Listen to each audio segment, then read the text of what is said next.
Welcome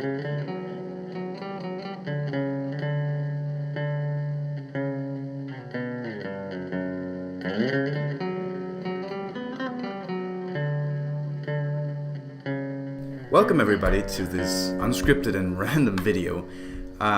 It's a beautiful Sunday morning right now in southwestern Germany, and I don't know if you can hear the birds ringing, but it's beautiful. It's very idyllic. But what am I doing right now on such a beautiful sunny morning? I'm not hiking outside. No, I'm staying indoors and I'm learning Mandarin.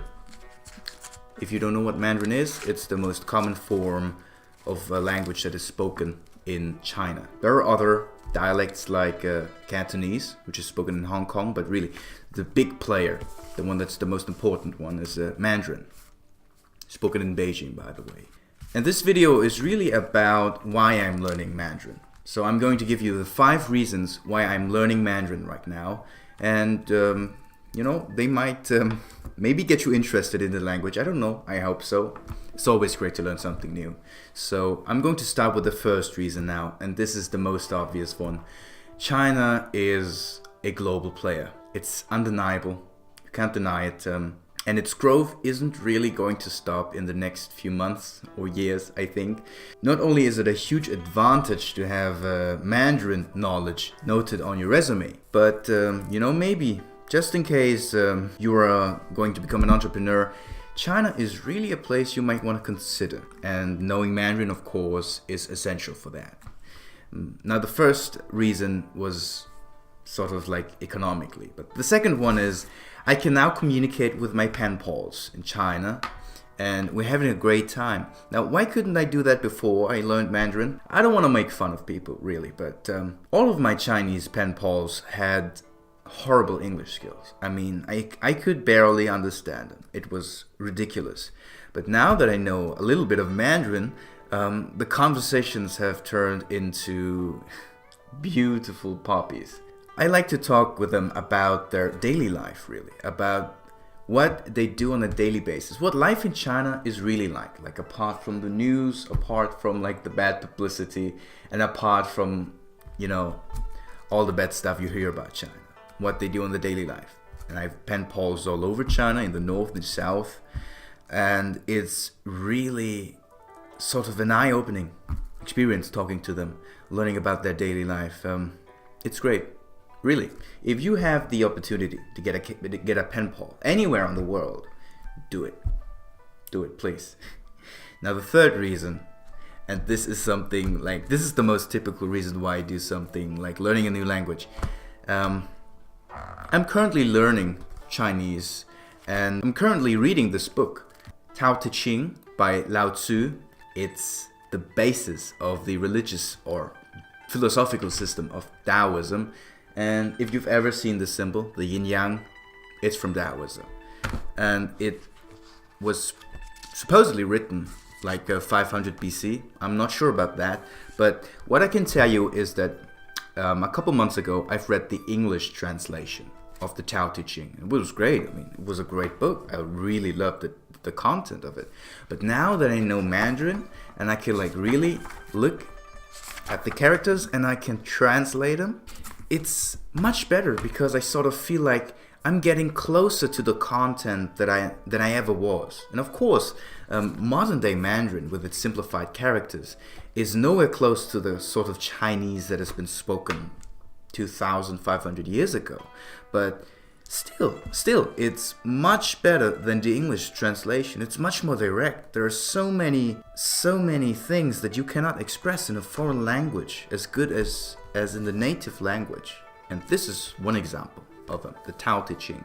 Another example would be the Analects, written by Confucius. Probably Confucius. I mean, you can never be sure about those things. And really, I really do recommend you to do it. Learn Mandarin. The fourth reason is, of course, if you're traveling to China or Taiwan or Japan, knowing the language is going to be much easier, going to make the travel much easier. People are going to be generally like, they're going to like you much more for some reason.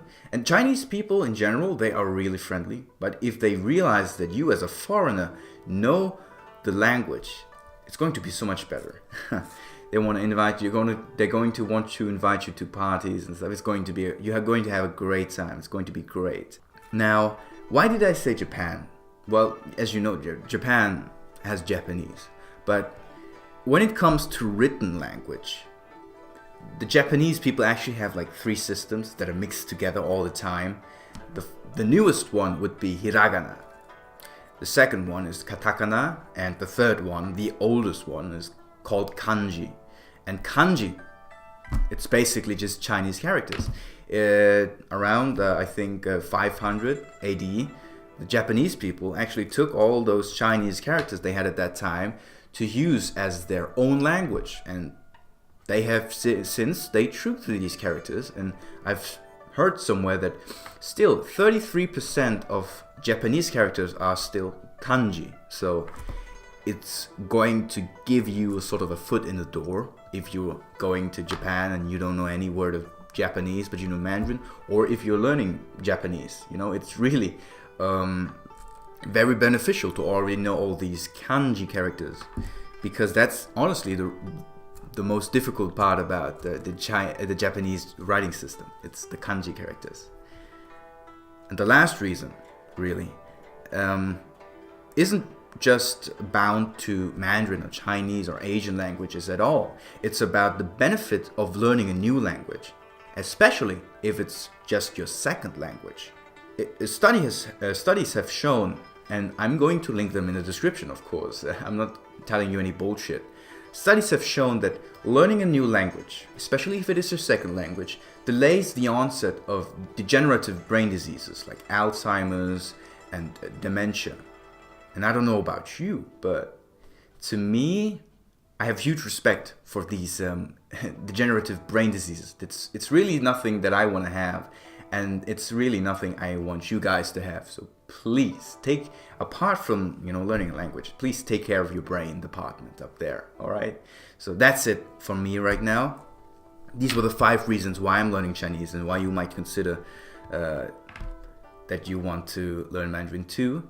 If you've got any questions connected to Mandarin or this channel in general, please write them down in the description.